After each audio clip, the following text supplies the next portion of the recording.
Hello and welcome to the Supportive Care Service Lunch and Learn series. My name is Sierra Endicott and I am the Supportive Care Service Coordinator here at Ironwood Cancer and Research Centers. I oversee the class and support group scheduling and implementation, as well as the informational support to patients and their caregivers. I also oversee the volunteer program here at Ironwood that helps with various patient resources within our clinics. I really enjoy my role here at Ironwood. Cancer can be overwhelming, so I enjoy helping people figure out real life strategies to help get to their best health one step at a time. It's very rewarding.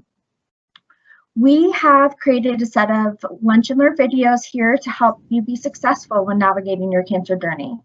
Our supportive care services department is here to help you in getting actively involved in your healing process. So for more information about our supportive care service department, please email wellness@ironwoodcrc.com.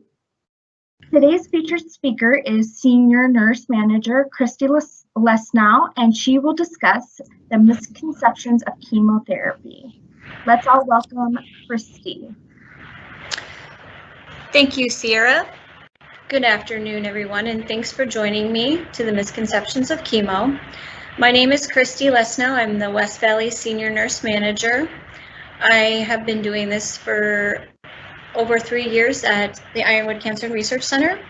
I'm responsible for the 5 West Valley locations, the Scottsdale, Phoenix, Avondale, Glendale, and Sun City locations.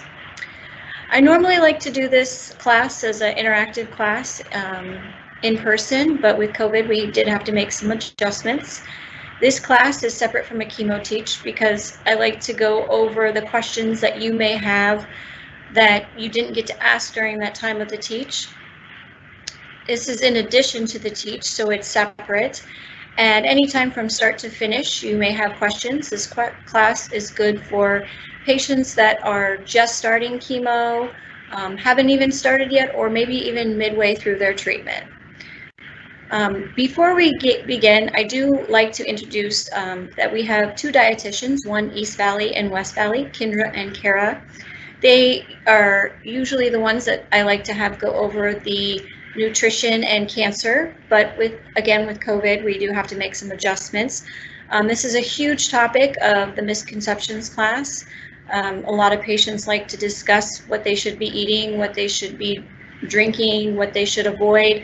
And again, if you have any of these questions, feel free to reach out to your nurses and they will send a referral to your dietitian. Let's get started. So what to expect with chemo?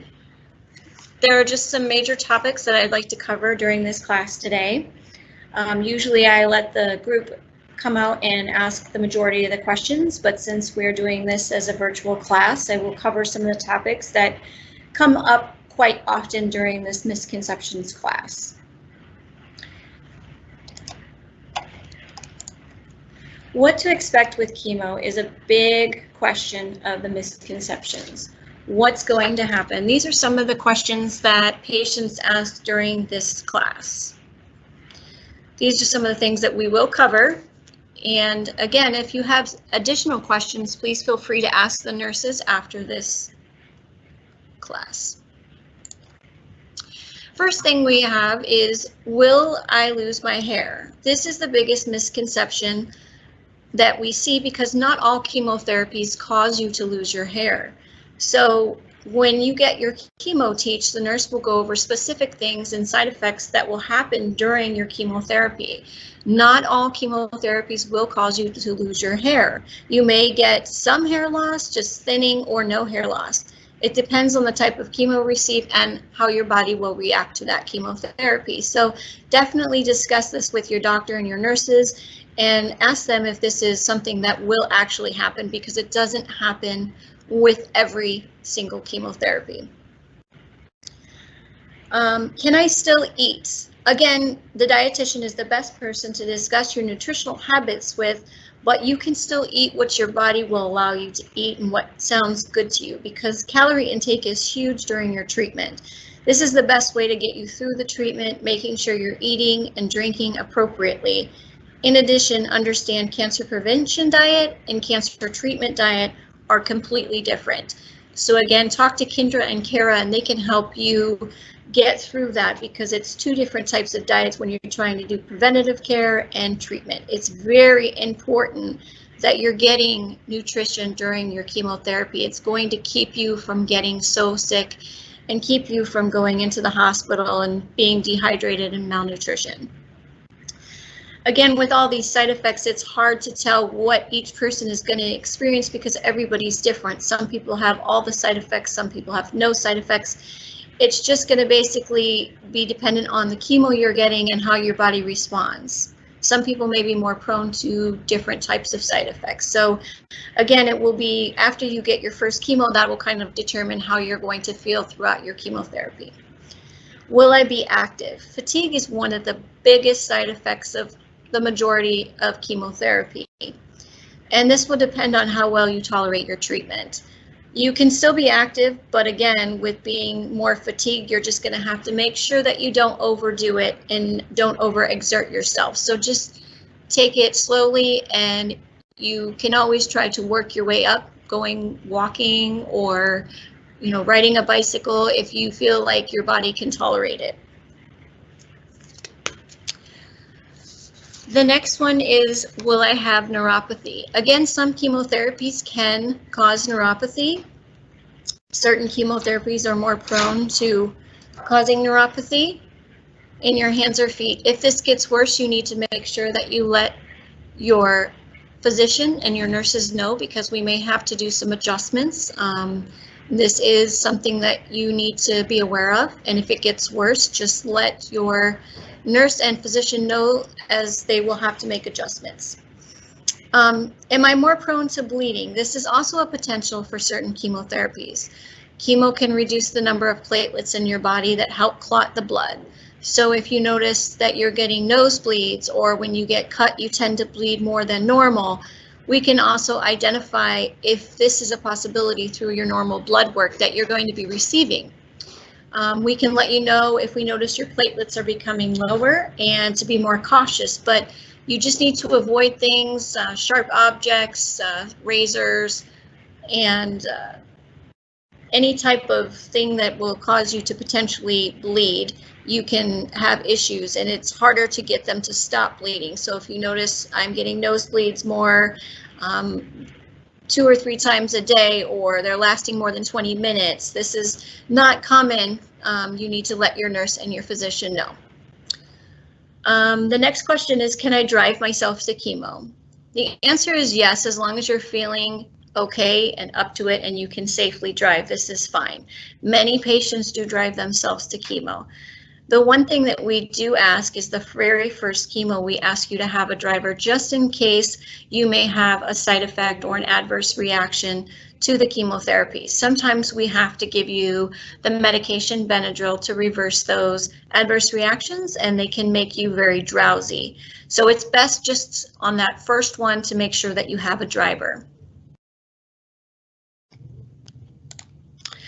Infection is a big concern, especially now with COVID. So this conversation is going to be a little bit different than I normally have during this class. And because you are more compromised, you're immunocompromised, you are more prone to infection, we have to be very careful.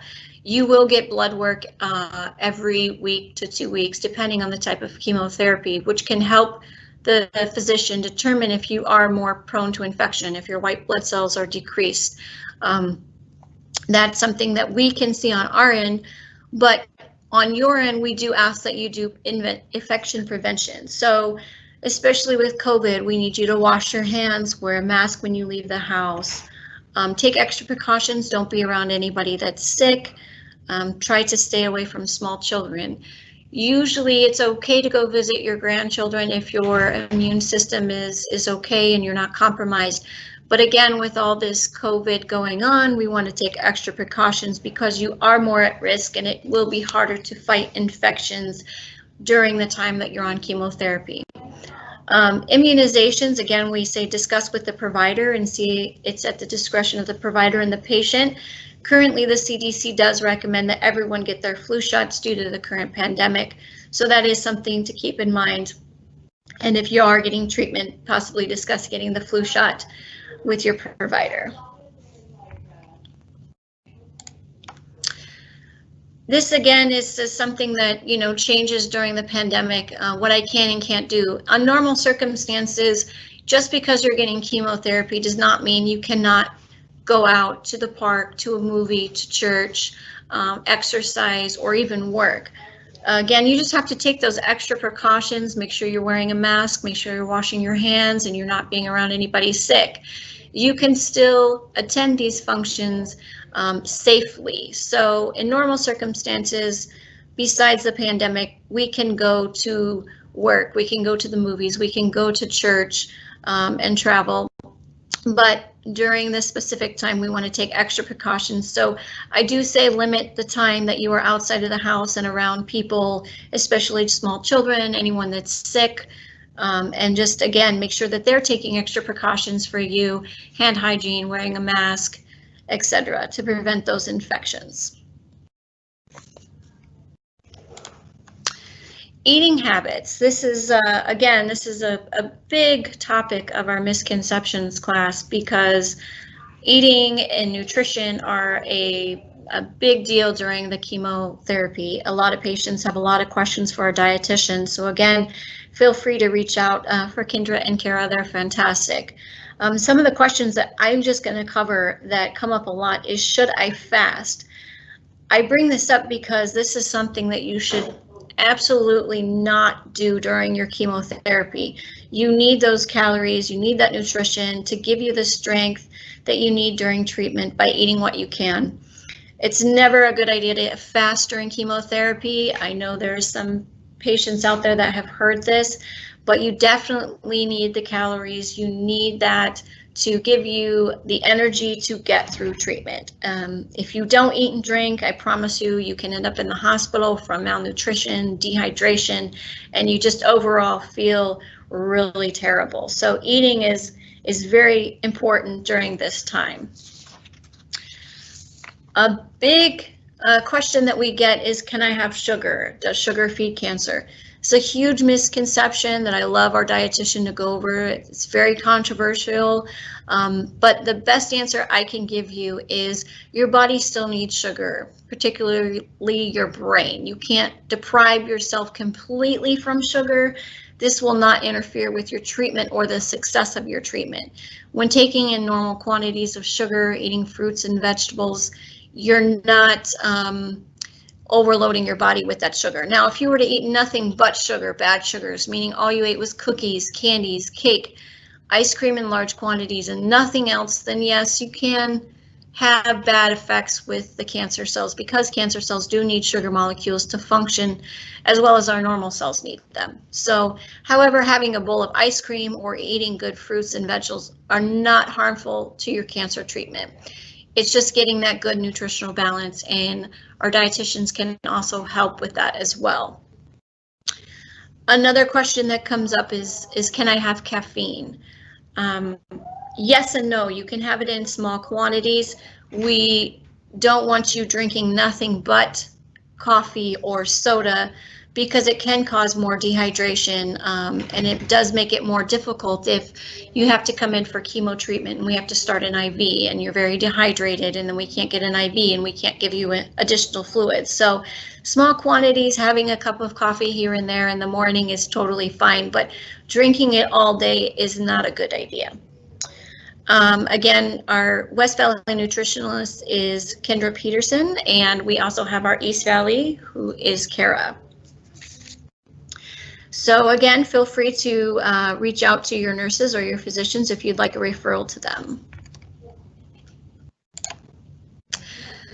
The biggest thing that I want to go over is, who do I tell what? And it's really important that you know all the different departments that we have here at Ironwood and who you tell what and where to go. A lot of people don't know if they should tell their nurse or their doctor. If at any time you have any questions, feel free to always reach out to your nursing staff. We're always here to help direct you or guide you or answer questions. But if you want specifics, we can definitely say, you know, if you have side effects or fevers or rash or any type of things that your body is going through, you can definitely tell your doctor or your nurses, and we will help get you through those side effects or what to do or where to go for this or what to take. Anything that has to do with a side effect or how you're feeling, definitely let your doctors or your nurses know. If you are feeling sad or depressed or you need help with things, a lot of patients don't know who to turn to. If they need resources, if they have issues with transportation or financial, we have lots of resources. We have our social workers on East and West Valley. So any of those questions that you feel that you need help with, or you feel that you can't get something or you're lacking a resource, we will definitely get you in contact with your social workers on the East or West Valley. Again, just let your nurses know. We can send a referral to the social worker if you need help with that, advanced directives or a way to get to chemo, or if you need someone to talk to, we definitely, our social workers are great for that. And then the biggest question we see as we get towards the end is, when am I going to feel better? How long after chemo until I feel normal? Everybody's different. Again, it depends on the type of chemo you get, how long you've been doing chemo, and the way your body responds. The best answer I can say is we say give yourself 3 to 6 weeks after you finish chemo to see how you feel, and that's when the chemo starts to get eliminated out of your body and you can start feeling a little bit normal. It does take a long time before you go back to the normal you remember. Your body has to recover from treatment, and again, everybody's different, so it could take a couple weeks, it could take months, it could take a while for you to really get back to the swing of things.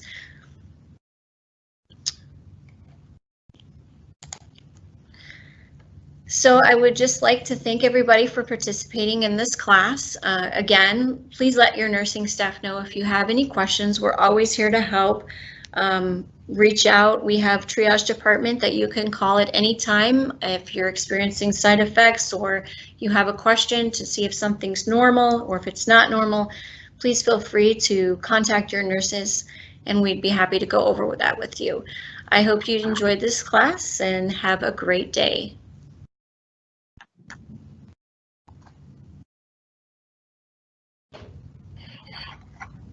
Thank you, Christy. The only question we have is, if a patient is having a side effect, should they call the triage nurse or should they call the medical assistant for their physician? The triage nurse is the best person to call if you're having a question about a side effect. They will be able to guide you through because we're familiar with many of the side effects and we already have the interventions and how to take care of those side effects. So if you contact the triage line, more than likely you're going to get an answer faster, quicker. It's going to be pretty simple. The nurses are already aware of what to do for those side effects. So I would definitely use the triage line for any treatment related side effects. Great, thank you so much.